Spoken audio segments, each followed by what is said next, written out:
Hi viewers, welcome back to my channel. நான் உங்கள் வித்யா ருத்ரன். நீண்ட இடைவெளிக்கு பிறகு திரும்பியும் ஒரு இன்ட்ரெஸ்டிங்கான இறைவனோட அன்பு, அந்த காதல், அந்த உணர்வுகள், அது எப்படி நம்ம புரிஞ்சு கொண்டிருக்கோம், இன்னும் என்ன விதமாக நம்ம புரியலாம், இது சம்மந்தப்பட்ட ஒரு வீடியோ ஒன்று போடுவோம்ன்ட்டு ரொம்ப நாளைக்கு பிறகு சில வேலைகள், சில என்னோடய பர்சனல் விஷயங்கள், ஸோ எல்லாமே முடிஞ்சு இப்போ ஒரு வீடியோ போட அதான் ரொம்ப லென்த் ஆகிட்டு. ஸோ என்னுடைய டாபிக் வந்து இறை அன்பில் லயித்திரு, அன்பிலே கலந்திரு அப்படின்ட்டு போட்டிருக்கேன். ரீசன் என்னென்னா, இறை அன்புன்றது நம்ம எவ்வளவு ஆழத்தில் இருக்குது, நம்ம எவ்வளவு தூரம் அது எங்களுக்குள்ள முழுமையாக இருக்குது, அதை எப்படி நம்ம புரிஞ்சு வச்சுருக்கோம், எப்படி அந்த அன்பை இறைவன் எங்கள்கிட்ட வெளிப்படுத்துவேர், அதை நம்ம என்ன விதத்தில் கையாளுறோம். ஸோ இந்த விஷயங்கள் வந்து கொஞ்சம் எனக்கு அனுபவபூர்வமாகவே இருந்தது. கன பேரோட வாழ்க்கையில் நான் அதை பார்த்தேன். எல்லா அனுபவங்களையும் சேர்த்து இன்றைக்கி அதை முழுமையாக ஒரு வீடியோவாக உங்களுக்கு தருவோம்னு யோசிச்சேன். இந்த உலகத்தில் வந்து அன்போட வெளிப்பாடு ஒவ்வொரு விதமாக இருக்குது. மென்மையான முறையில் அன்பு காட்டுறது, கோபமான முறையில் அன்பு காட்டுறது, ஒரு அதிகார தோரணையில் அன்பு காட்டுறதுண்டு உலகத்தில் மனிதர்களோட அன்பு ரொம்பவே வித்தியாசமாக இருக்குது பார்க்குறதுக்கு. அதே நேரம் இந்த அன்பு இறைவனோட நம்ம எப்படி இருக்கும், எங்களோட உணர்வுகளை அதை என்ன ரீதியாக கொண்டு போக முடியும், அதையும் கொஞ்சம் நம்ம யோசித்து பார்க்கலாம் இல்லையா. இப்போ எந்த ஒரு உயிரும் அன்புன்ற விஷயத்துக்கு தான் இந்த உலகத்தில் பிறந்தோடனே முதல்ல யோசிக்கிறது. அது இறைவனோட ஒரு பெரிய பொக்கிஷம்னு தான் நான் சொல்லுவேன். பிறந்த ஒரு குழந்தையில் அந்த முதல் அன்பு தாயிட்டு எதிர்பார்க்கும். உண்மையாகவே அந்த அன்புன்ற விஷயத்தில் தான் இந்த உலக ஆரம்பமே இருக்குது. ஆனால் நம்ம அதை கொஞ்சம் கவனிக்க தவறுது. காரணம் வந்து இந்த உலகம் வந்து பொருள் சார்ந்ததாக இருக்குது எப்பயுமே. அதால் அதுக்கு பிறகு எங்களுக்கு பக்குவம் பருவங்கள் வரும்போது அதை தேடித்தான் ஓட முடியும். அந்த மாதிரி ஒரு சிச்சுவேஷனை தான் இந்த பூலகம் க்ரியேட் பண்ணியிருக்கோம் எப்பயுமே. ஆனால் இறைவன் க்ரியேட் பண்ணுறல, ஆனால் நம்ம அதை இதுதான் வாழ்க்கைன்னு சொல்லி முழுமையாக அதுக்கே நம்மளை அர்ப்பணிக்கும் போது அந்த பிறந்த நோக்கம் கூட காணாமல் போகும் கணபேற வாழ்க்கையில். ஸோ திரும்ப திரும்ப திரும்ப அந்த பிறவி சுழலுக்குள்ளேயே போவாங்க. ஸோ இந்த டாஸ்க் வந்து நான் பிறவி சுழல் அதை பற்றி கொண்டு போகல. அந்த அன்பை நம்ம புரிஞ்சு கொண்டு நடைமுறைப்படுத்தி வாழ்க்கையில் மட்டுமில்லை இறைவனிட்டையும் கொண்டு போகும்போது எங்களோட பிறவி பயன் கூட முழுமையடையும். அந்த பிறவியோட நோக்கம், பயன், என்ன விஷயம், என்ன நடக்குது, இது கூட அந்த அன்போட கட்டமைப்பிலேயே போகும்ன்றதை நம்ம புரிஞ்சு கொள்ளலாம். ஸோ அதுக்காக தான் நான் இந்த விஷயத்தை பற்றியே மென்ஷன் பண்ணேன். ஏன்னா மனிதர்களோட அன்பு ஒவ்வொரு விதமாக இருக்குது, ஒவ்வொரு நேரம் ஒவ்வொரு விதமாக இருக்குது. சில நேரம் அன்பாக இருப்பாங்க, சில நேரம் வேறு மாதிரி ஒரு பாவனையில் இருப்பாங்க. ஆகவே இந்த பாவனைகள் எல்லாம் மனிதர்களுக்குள்ள மாறுதல் அடையும். ஏனெண்டா மனிதனோட பிறப்பு அந்த மாதிரி, பிறப்பு கட்டமைப்பு அந்த மாதிரி, அவங்களோட அந்த ஒரு உயிர் அணுக்களோட செல்களோட தன்மை அந்த மாதிரி இருக்கும். ஏனெண்டா எப்போ எப்படி மாறணுமன்றது இறைவன் தீர்மானிக்கிறது. மனிதர்களால் எந்த தீர்மானமும் எடுக்கவே முடியாது. நம்ம ஒரு கருவறைக்குள்ள இருந்து வெளியில் வாரதுலேருந்து இறப்பு வரைக்கும் எந்த தீர்மானமும் மனிதனுக்கு உட்பட்டதில்லை. எல்லாமே இறைவனோட, அதுவும் எல்லாமே பிளான் பண்ணி இங்கே நடக்கும் முழுமையாக. அதாவது இறைவனோட ஒரு முழுமையான ஒரு என்ன சொல்கிறது, ஒரு இயக்கம், ஒரு படத்தை இயக்குற மாதிரி முழுமையாக எல்லாம் பிளான் பண்ணி தான் நடக்கிறது ஒரு வாழ்க்கைன்றது. ஸோ அந்த கட்டமைப்புக்குள்ளே பார்க்க போனால் இந்த அன்புன்ற விஷயத்தை நம்ம வளர்த்து கொள்ளணும். எங்களுக்கு பிறப்பிலிருந்து நம்ம முழுமையாக வளர்த்து கொள்ளணும். அந்த சின்ன வயசுலேருந்து படிப்படியாக ஒவ்வொரு பருவத்திலையும் சரி, அந்த அன்புன்ற விஷயத்த நம்ம முழுமையாக வளர்த்து கொண்டு வரும்போது அது எங்களுக்கு பல மாறுதல்களை வாழ்க்கையில் கொண்டு வரும். கொஞ்சம் நெஞ்சம் இல்லை. மனிதர்கள் மேலே அந்த அன்பை நீங்கள் பாவிக்கும் போது இறைவன் முழுமையாகவே உங்களை நெருங்குவேர். உண்மையாகவே. ஏன்னா அந்த மனிதர்கள் மூலமாக அந்த அன்பை இறைவனே காட்டுவேர் முழுமையாக. முதலாவது நடக்கிற விஷயங்கள் தான் இது. எல்லாருக்கும் நடந்தும் இருக்கு, எனக்கு உட்பட. நம்ம அன்பு எப்படி வெளிப்படுத்துகிறோமோ அந்த அன்பு சிவத்தில் எறிஞ்ச பந்து மாதிரி திரும்ப எங்களுக்கு ரிட்டர்னில் வரும். அதான் நன்மையோ தீமையோ நம்ம என்ன செய்கிறோமோ நம்மளோட பிரதிபிம்பம் மாதிரி, நம்மளோட கண்ணாடியை நம்ம பார்க்குற மாதிரி எங்களுக்கு என்ன அங்கே தெரியுதோ நாங்கள் நம்மளே பார்க்குற மாதிரி தான். கிட்டத்தட்ட நம்ம என்ன காட்டுறோமோ அது எங்களுக்கு திரும்பி காட்டும். அதான் உலகம். அதால் அந்த அன்பை எவ்வளவு தூரம் நம்ம வெளிப்படுத்துகிறோமோ அதுக்கு ஏற்ற மாதிரி அந்த அன்பு எங்களுக்கு திரும்ப பல மடங்காக வரும். ஆனால் மனிதர்கிட்ட இருந்து அதை நம்ம முழுமையாக எதிர்பார்க்க முடியாது. ஏன்னா எல்லா மனிதர்களும் இறைவனோட படைப்பு தான். அப்போ அந்த இறைவன் மேலே அன்பு வச்சா எப்படி இருக்கும்? நாம் அதை யோசிக்கலாம் தானே. நான் ஒவ்வொரு வீடியோலையும் இதை பற்றி கதைச்சிருப்பேன். இறைவனோட அபரிமிதமான அன்பு அப்படின்ற விஷயம் பற்றியே கதைச்சிருப்பேன். உண்மையாகவே அந்த மனிதர்கள் மேலே நீங்கள் அன்பு, உயிர்கள், மனிதர்கள் மட்டும் இல்லை, இந்த பூலோகத்தில் அண்டசராசர் எல்லாமே உயிர்கள் தான். எல்லா உயிர்கள்லேயும் அந்த அன்பை நம்ம செலுத்தும் போது அது இறைவனுக்கே செலுத்தினதாக தான் சமன். ஏனெண்டா மொத்த உயிர்களோட படைப்பும் அவர் தான். அப்போ அந்த உயிர்கள் மேலே ஒரு உயிர் இன்னொரு உயிர் மேலே ஒரு அன்பு. இப்போ நம்மளும் ஒரு உயிர் தான், ஒரு புழுவும் ஒரு உயிர் தான், நம்மளும் ஒரு உயிர் தான், எல்லாமே உயிர் தான். எல்லா உடலுக்குள்ளேயும் இருக்கிறது அந்த உயிர் தான். ஸோ நம்ம எப்படி காட்டினாலும் அன்பு அன்பு தான். ஒரு பூச்சியில் நீங்கள் காட்டுறதும் ஒரு அன்பு தான், ஒரு மனிதனில் காட்டுறதும் அன்பு தான், ஒரு மரத்தில் காட்டுறதும் அன்பு தான். அந்த மரம் பேசாது, அது ஒரு ஜடப்பொருள் அப்படி நம்ம சொல்லலாம். அதுக்கும் உயிர் இருக்குது. எல்லாமே இந்த உலகத்தில் இருக்கிற எல்லா படைப்பிலையுமே ஒவ்வொரு உயிர் இருக்குது. அது இறைவனோட படைப்பு முழுக்க. நம்ம ஒன்றை உருவாக்குறோம்னா நம்ம உருவாக்குறல்ல, நம்ம மூலமாக இறைவன் உருவாக்குவார் அந்த விஷயத்தை. நம்ம ஒரு விஷயம் செய்திருக்கோம், இந்த தளபாடங்கள் சரி இல்லை வேறு வேறு இதுகள், பெரிய கட்டடங்கள் எது உருவாக்குனாலும் அதுகளுக்குள்ள ஒரு உயிர் வாழும். ஏன் தெரியுமா? நம்ம உருவாக்குறோமா? எந்த விஷயத்தையும் இல்லை, அது இறைவன் உருவாக்குறார் எங்கள் மூலமாக. நம்ம வெறும் கருவி தான். எப்பயுமே ஒரு உயிர் மூலமாக இன்னொரு உயிரை உருவாக்குறார், அவ்வளவு தான்.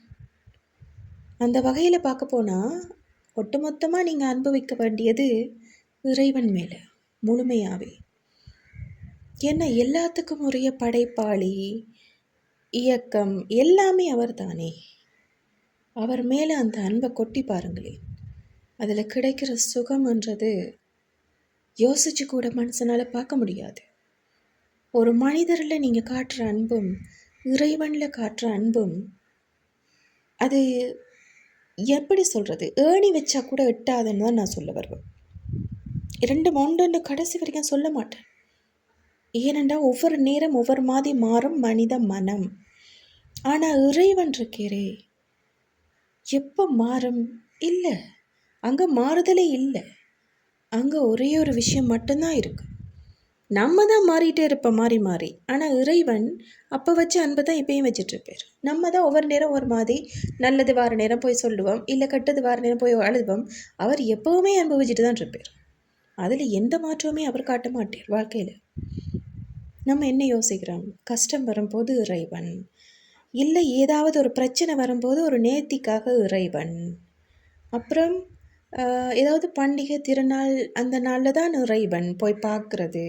அதுவும் இறைவனை பார்க்குறமான்னு தெரியாது. நம்ம போடுற உடுப்புகள்லேருந்து அணிகலன்கள்லேருந்து அதை காட்டுறதுக்கே அந்த இறைவன் இப்படின்னு சொல்லி நம்ம இறைவனை பாவிக்கிற பாவனையே வேறு. இல்லை மற்றாக்களுக்காக நம்ம பெருசாக சில விஷயங்களை செய்து காட்டி கோயிலுக்கு நான் இவ்வளவு செய்திருக்கேன் அவ்வளவு செய்திருக்கேன் அந்த மாதிரி இறைவனை பாவிக்கிறோம். அடுத்த விஷயம், இது எதுலேயுமே இறைவன் குடிகொள்றலையே. இது எந்த விஷயத்துலையுமே நீங்கள் இறைவனை பார்க்க முடியாது.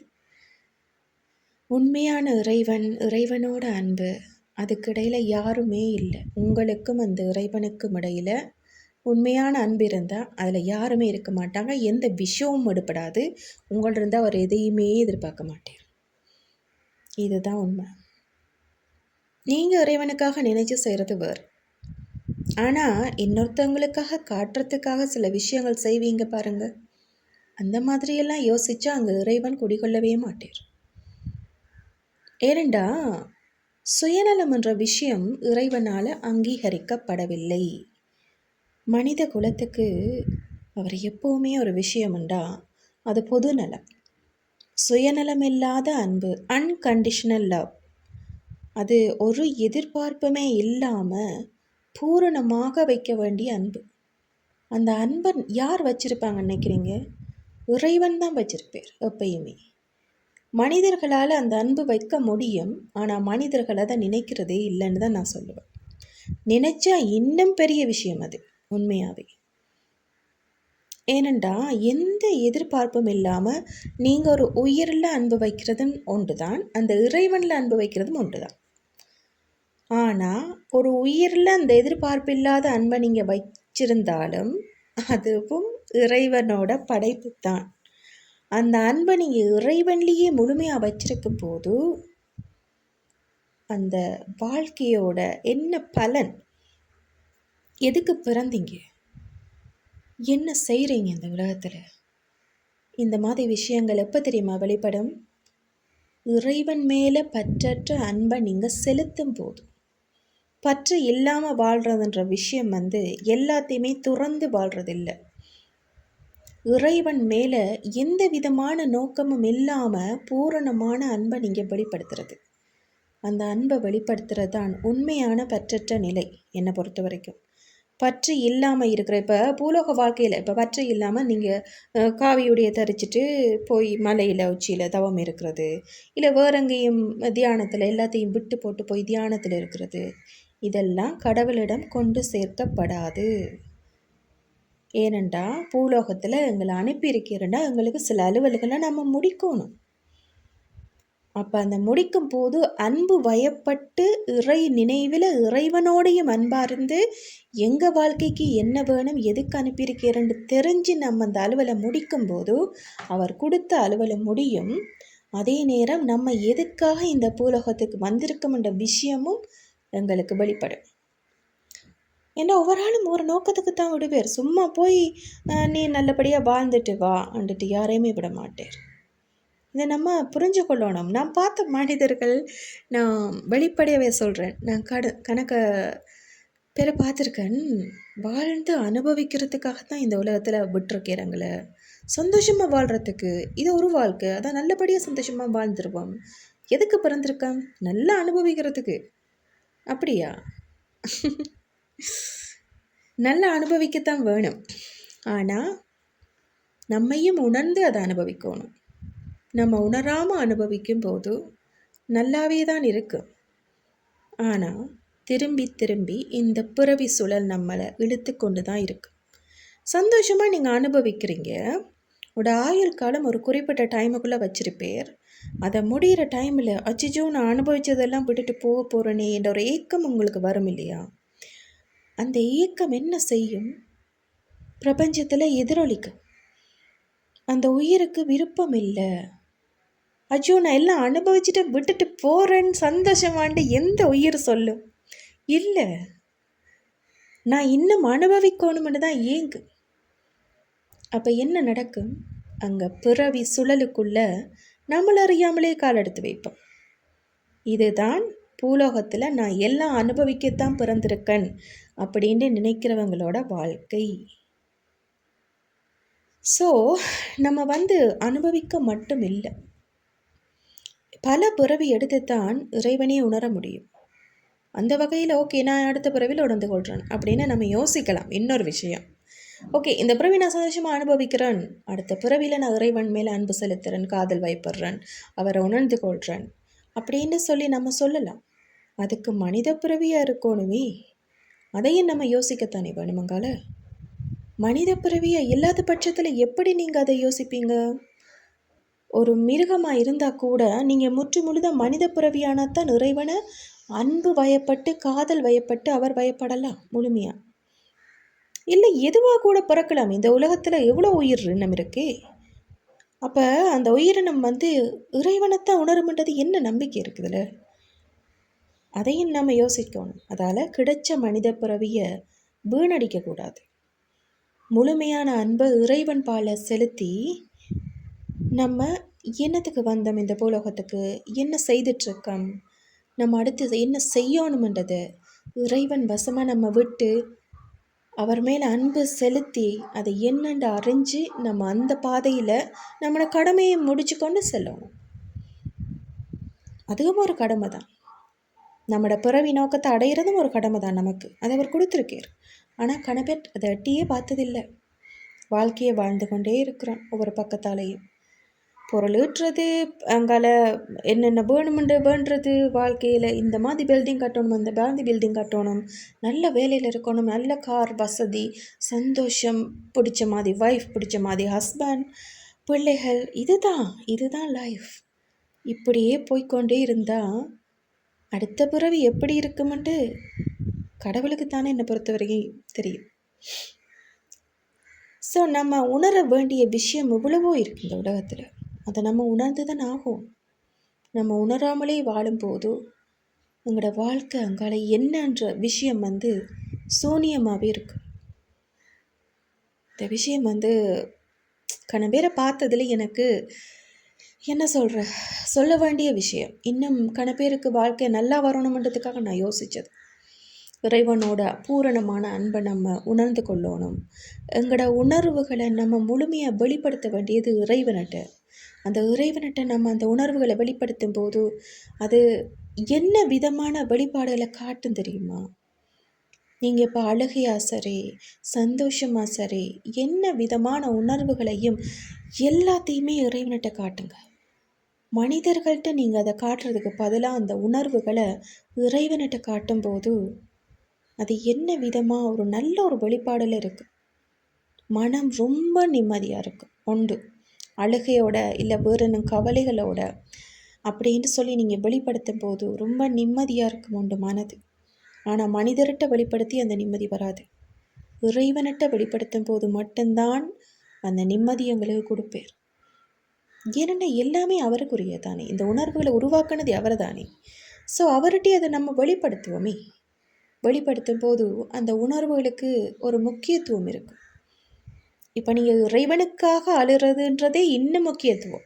நீங்கள் வேறனும் விஷயத்துக்காக அழுறது, உலகத்தில் ஒரு சந்தோஷம் இல்லை உங்களோட குடும்ப சம்மந்தப்பட்டதுகளோ எதுக்காகவும் நீங்கள் அழுறதுக்கும் நீங்கள் இறைவனுக்காக அழுறதுக்குமே வித்தியாசம் இருக்குது. இறைவனுக்காக அழுதிங்கன்றாலே இறைவன் இன்னும் கருணையுள்ள மிகுந்தவர், இன்னுமே நெருங்குவேர் உங்களை. அந்த உயிர் எனக்காக ஏங்குது, அந்த உயிருக்காக நான் இருக்கணும் அப்பையும் அப்படின்னு சொல்லி அந்த கருணை உள்ளத்தை நீங்கள் அறியலாம். நான் எதையும் சொல்ல போகிறேன். ஏனெண்டா நீங்கள் அதை செய்து பார்க்கும்போது அந்த ரியாக்ஷன் அப்படி இருக்குமென்று நேரடியாகவே நீங்கள் பார்க்கலாம். ஏன்னா ஒவ்வொரு ஆளுக்கும் ஒவ்வொரு அனுபவங்கள் இருக்குது வாழ்க்கையில். செய்து பாருங்கள், சில விஷயங்களை செய்து பாருங்கள் எப்படி இருக்குமென்னுட்டு. அவருக்காக, அந்த இறைவன் படைச்சவருக்காக நீங்கள் ஏங்கி அழும்போது அந்த உணர்வுகளோட வெளிப்பாடு எப்படி இருக்குமங்கால அந்த வெளியில் அவுட்புட் எப்படி இருக்குமென்றது நீங்கள் பார்க்கலாம். கண் கூட பார்க்கலாம் எப்படி இருக்குமென்றது. உங்களோட வாழ்க்கையில் அடுத்த கட்டங்களை தானாகவே காட்டுவேர். டோட்டலாக என்ன செய்யணும், எதுக்கு நீ இருக்கிறா, சீக்கிரமே வேலையில் முடி, அந்த விஷயங்களை காட்டுவேர். எல்லாமே காட்டுப்படும். இறைவனுக்காக நம்ம ஏங்கும் போது எல்லா விஷயமும் காட்டுப்படும். நாம் ஏங்குறதுக்காக உலகத்தில் நிலையில்லாத எல்லா விஷயத்துக்கும் நம்ம ஏங்குவோம். எங்களோட இருக்கிற உறவுகள் உட்பட எதுவுமே நிலை இல்லை தானே. ஆனால் நம்ம அதுக்காகத்தானே ஏங்குறோம் வாழ்க்கையில். இந்த ஏக்கத்தை நீங்கள் இறைவன் பக்கம் கொண்டு போங்களே. கொண்டு போகும்போது வாழ்க்கை ரொம்ப விசித்திரமாக இருக்கும். மேஜிக்கல் லைஃப் மாதிரி இருக்கும் கிட்டத்தட்ட. அனுபவித்து பாருங்கள். எந்த அனுபவத்தையும் நான் சொல்லி உங்களை பெரிய விதமாக நான் யோசிக்க வைக்க மாட்டேன். ஏனெண்டா உங்களோட அனுபவங்கள் ஒவ்வொரு ஒவ்வொரு உயிரோட அனுபவமும் தனித்துவமானது. ஒவ்வொரு ஆளும் அந்த உணர்வை அனுபவிக்கணும். அப்போ தான் அந்த உணர்வு அந்த ஆத்மாவுக்குள்ளே முழுமையாக பிரதிபலிக்கும். ஸோ நீங்கள் அந்த இறைவன் என்ற விஷயத்தில் எவ்வளவு தூரம் ஆழமாக அவரை யோசிக்கிறீங்க, அவருக்காக ஏங்குறீங்க, அழுறீங்க, இதெல்லாம் உங்களுக்கு அடுத்த கட்ட லெவல், அடுத்த கட்ட அந்த வாழ்க்கையோட பாதைகளில் ரொம்ப அழகாகவே போட்டுட்டு போகும். என்ன செய்யணும்ன்றது அவர் வெளிப்படுத்துவார். அதுக்கப்புறம் உங்களுக்கு எந்த மனிதனும் வெளிப்படுத்த தேவையில்லை, அவர் வெளிப்படுத்துவார். உண்மையாகவே அதான் இறைவனோட கருணை. அந்த கருணையை நம்ம எப்போ புரிஞ்சு கொள்கிறோமோ அன்றைக்கு எங்களுக்கு விடிவு காலம்தான். அந்த கருணையை புரிஞ்சு கொள்ளாமல் தான் பல உயிர்கள் இறைவன் என்ன சொல்கிறது, அவரை எப்படியும் அடையலாம், இப்படித்தான் அடையணும், இந்த மாதிரி வழிபட்டு இந்த மாதிரி பூஜை செய்து அவங்களுக்கு பிடிச்சதை படைச்சு, இல்லை நான் தியானம் இருந்து மந்திரம் சொல்லி இப்படித்தானண்டு இல்லை, எப்படியும் அடையலாம். எல்லா வகையான ரூட்டையும் போட்டு வச்சுருக்கார். ஒரு ரூட்டு இல்லை தனியாக. இப்போ கோயிலில் ஒரு தொண்டு செய்கிறீங்களா, உங்களுக்கு அந்த தொண்டு தான் உங்களுக்கு மன திருப்தின்னா அதுதான் உங்களோட ரூட்டாக இருக்கும். அந்த வழி தான் உங்களுக்கு அவர் காட்டியிருப்பார். அந்த வழி மூலம் என்ன அடை, அது கணக்கு பேர் அடைச்சிருக்காங்க. அப்படி அவரை என்னத்துக்கு எது எல்லாத்தையும் தெரியப்படுத்துவார் அந்த வழி மூலம்தான். ஒரு தொண்டு மூலமே அதை காட்டுவார். இப்போ அந்த கோயிலை கூட்டி பெருக்கி அது ஒரு தொண்டு, அதில் அவங்க திருப்தி அடைஞ்சிட்டாங்கன்னா ஓகே, அதன் மூலமே அதை காட்டுவார். இல்லை நான் மந்திர ஜபந்தான் செய்கிறேன், எனக்கு அதன் மூலம்தான் அந்த திருப்தி எனக்கு கிடைக்குதுன்னா அதன் மூலம்தான் காட்டுவார். அதை அதன் மூலம்தான் உங்களை நெருங்குவேர், உங்கள்கிட்ட அன்பு வயப்படுவேர், எல்லாமே அதன் மூலம் தான் நடக்கும் முழுக்க. இல்லை முழுமையான ஒரு தியானம், இல்லை முழுமையான ஒரு பூஜை நான் செய்கிறேன், இந்த பூஜையில் எனக்கு திருப்தி அளிக்குதுன்னா அதுதான் உங்களுக்காக அவர் தேர்ந்தெடுத்த முறை. இப்படி ஒவ்வொரு உயிருக்கும் ஒவ்வொரு முறை தேர்ந்தெடுத்திருப்பேர். சில பேருக்கு உறவு முறைகள் தேர்ந்தெடுத்திருப்பேர். அம்மாவா பாவனை, அப்பாவா, கணவனா, மனைவியா, காதலனா, காதலியா, குழந்தையா. கிருஷ்ணர் எல்லாம் குழந்தையான பாவனையிலேயே எத்தனை பேருக்கு அவங்களோட வாழ்க்கையை உணர்த்தியிருக்கார். இப்போ நீங்கள் சிவன் அப்பாண்ட பாவனையிலேயே அவங்களோட வாழ்க்கையை அவர் பதப்படுத்தியிருக்கார், சரியான முறையில் கொண்டு போயிருப்பார். இதான் உண்மை. கணவனா கூட யோசிக்கலாம், காதலனா யோசிக்கலாம், இறைவனோ இறைவியோ நீங்கள் என்ன பாவனையில் அவங்கள நெருங்குறீங்களோ உங்களுக்காக தீர்மானிக்கப்பட்ட பாதை அதுதான். அந்த பாதையில் போகும்போது உங்களுக்குரிய முழு விஷயமும் காட்டப்படும். சில பேருக்கு ஒரு சில பேருக்கு அந்த கணவன் மனைவி அந்த நெருக்கம், இப்போ என்ன சொல்கிறது, இறைவனை கணவனாக பாவிக்கிறது, இல்லை இறைவியை மனைவியை பாவிக்கிறது. ஏன் தெரியுமா அந்த மாதிரி யோசிக்கிறது? அது இறைவனே தீர்மானித்த விஷயம். ஏன்னா அந்த மாதிரி பாவனையில் போனால் மட்டும்தான் அந்த உயிர் தன்னை உணர்ந்து தான் என்னத்துக்கு பிறந்திருக்கிறன்னு உணர்ந்து அந்த நிலையை முடிக்கும் முழுமையாக. அப்போ என்ன செய்வாங்க, அவங்க இறங்கி வருவாங்க அந்த விஷயத்துக்கு. அதாவது இந்த பாவனையிலேயே நீ என்ன இப்படித்தான் நினச்சி நீ என்ன அடையணும், இதுதான் உண்மை. அதுக்காக முழுமையாக அவங்களுக்கு நம்ம என்ன சொல்கிறது, நம்மளும் அவங்களோட துகளண்டக்குள்ள இறை அணுக்கள் தான். ஆனால் எங்களுக்காக அந்த விஷயத்தை அவங்க காட்டியிருக்காங்க பாருங்கள். எந்த விஷயத்துலையாவது நீ என்னை உணர்ந்து என்னை அனுபவித்து என்னை அட, இதை அவங்க காட்டியிருக்காங்க. அதை நம்ம புரிஞ்சு கொள்ளணும். அதை விட்டுட்டு எனக்கு இந்த மாதிரி காட்டியிருக்கேர், அப்போ நான் தான் பெரியாள் அப்படின்றெல்லாம் யோசிச்சிடக்கூடாது. பல வழிகளை இறைவன் போட்டு வச்சிருக்கேன் இந்த உலகத்தில். எந்த வழியிலையும் நீ என்னாட, எப்படியாவது என்னை உணர்ந்து கொள், எப்படியாவது என்னை நேசி, நான் உனக்காக வருவனண்டு இறைவன் அந்த வழியை ரொம்பவே அழகாக போட்டு விட்டுருக்கார். நம்ம அதை திரும்பி பார்க்குறல்ல, அவ்வளவுதான். திரும்பி பார்த்தா அந்த வழி எங்களுக்கு திட்ட தெளிவாக தெரியும். அதில் நம்ம எப்படி போகணும்னு தெரியும். எல்லாத்துக்கும் மூலம் என்ன தெரியுமா, நீங்கள் இறைவனில் அன்பை வைக்க தொடங்குங்க. உங்களுக்கு பிடிச்ச அதாவது தெய்வம் ஒன்று தான். ஆனால் இப்போ நம்ம அன்பு வைக்க போகிறோம்ன்றாலே சில பேருக்கு இந்த உருவத்தில் இருந்தால் தான் அன்பு வைக்கிறது, இல்லை இந்த உருவத்தில் இருந்தால் தான் அவங்களுக்கு அது மனதுக்குள்ளே பிடிச்சிருக்கு. அது ஏனெண்டா அது இப்போ அவங்கள பிழையும் இல்லையே. இப்போ ஒவ்வொரு ஆளுக்கும் ஒவ்வொரு உருவம் பிடிக்கும், எல்லாம் ஒன்று தான். ஆனால் பல வகையாக இறைவன் அந்த உருவத்தை காட்டினதுக்கு காரணம் ஒவ்வொரு ஆள்கிட்ட உணர்வுகளுக்கு ஏற்ற மாதிரி அந்த உருவத்தை அவங்க பாவிக்கட்டும். அப்போ அந்த அன்பு வைக்கிற விஷயம் ஈஸியாக இருக்கும் இல்லையா? என்னை பொறுத்த வரைக்கும் இறைவன் இந்த விஷயத்தில் ரொம்ப அழகாகவே கையாண்டிருக்கேன். இந்த உருவத்தில் தான் நீ எந்த அன்பையும் செலுத்தணுமென்றக்குள்ள மனிதனுக்கு அந்த உயிருக்கு கஷ்டமாக இருக்குமென்ட்டு பல உருவங்களாகவே அவங்க மாறி இருக்காங்க. அவர் பல உருவமாக மாறி இதில் எப்படி வேணுமென்றாலும் நீ அன்பை வச்சுக்கோ, எல்லாமே எனக்குரியது தான் அப்படின்னு சொல்லி காட்டியிருக்கார்.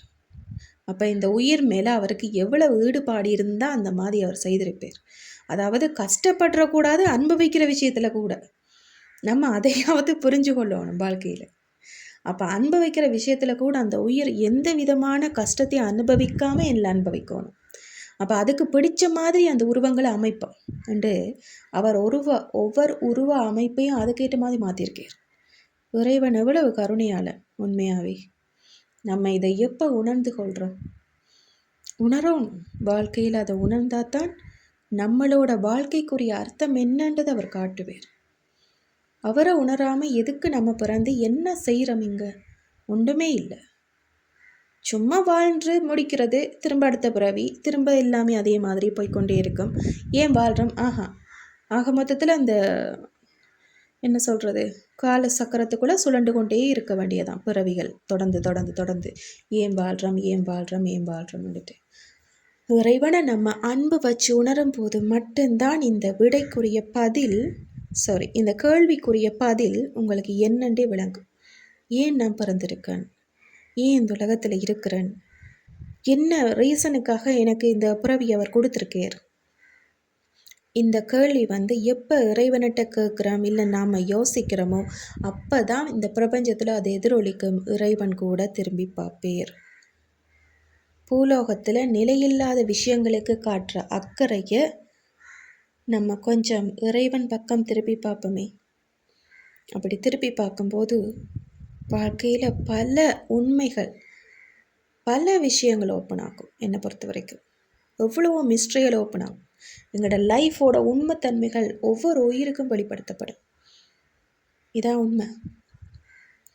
ஸோ அப்போ தான் நம்ம இறைவனோட அந்த அன்போட ஆழத்தை என்னண்டே பார்க்கலாம். நம்மளோட கண்ணை திறந்து முதல்ல பார்க்கணும் நம்ம எதுக்காக இருக்கிறோம்ன்றது.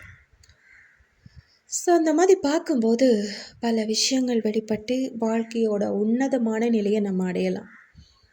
ஆனால் அந்த விஷயத்துக்கு நம்ம வைக்க வேண்டியது அன்பு. 3 எழுத்து தான். அது எவ்வளவு தூரம் எங்களோட வாழ்க்கையில் பெரிய மாற்றத்தை உருவாக்கியிருக்கு யோசிச்சு பாருங்க. அந்த அன்புன்ற விஷயம் எங்களோட வாழ்க்கையோட ஆதாரம்ன்றே நான் சொல்லுவேன். அந்த ஒரு விஷயத்தை நீங்கள் இறைவனில் வச்சு பார்க்கும்போது எவ்வளவோ விஷயங்களை நீங்கள் உணர முடியும். அதை உண்மையாக ஆழமாக ரொம்ப தனித்துவமாக வச்சு பாருங்கள். உங்களுக்கு பிடிச்ச இறைவன்கிட்ட, உங்களுக்கு பிடிச்ச அந்த உருவத்தில் இருக்கிற இறைவன்கிட்ட வச்சு பார்க்கும்போது தெரியும் அந்த அன்போட வெளிப்பாடு என்ன விதமாக இருக்குமென்ட்டு. ஸோ ஓகே வியூவர்ஸ், இதுதான் இன்றைக்கி நான் கதைக்கணும்னு யோசித்தது. மனதில் உள்ள விஷயத்த என்னோட ருத்ரன் அருளால் கதைச்சி முடிச்சிட்டேன். இப்போ நான் இறைவனை நான் ருத்ரனை தான் பார்க்குறேன். ஸோ ருத்ரன் அருளால் கதைச்சி முடிச்சிட்டேன். உண்மையாகவே அவர் மனம் காட்டி என்னால் முடிஞ்சிருக்காது கதைக்க வேண்டிய விஷயங்கள். ஸோ கதைக்க தோணுச்சு, அதுக்கு ஒரு வீடியோ ஒன்று எடுப்போம்னுட்டு. சரி, இனி ஒரு இன்ட்ரெஸ்டிங்கான ஒரு சாப்டரோட அடுத்த வீடியோவில் சந்திக்கிறேன். நான் உங்கள் வித்யா ருத்ரன். நன்றி.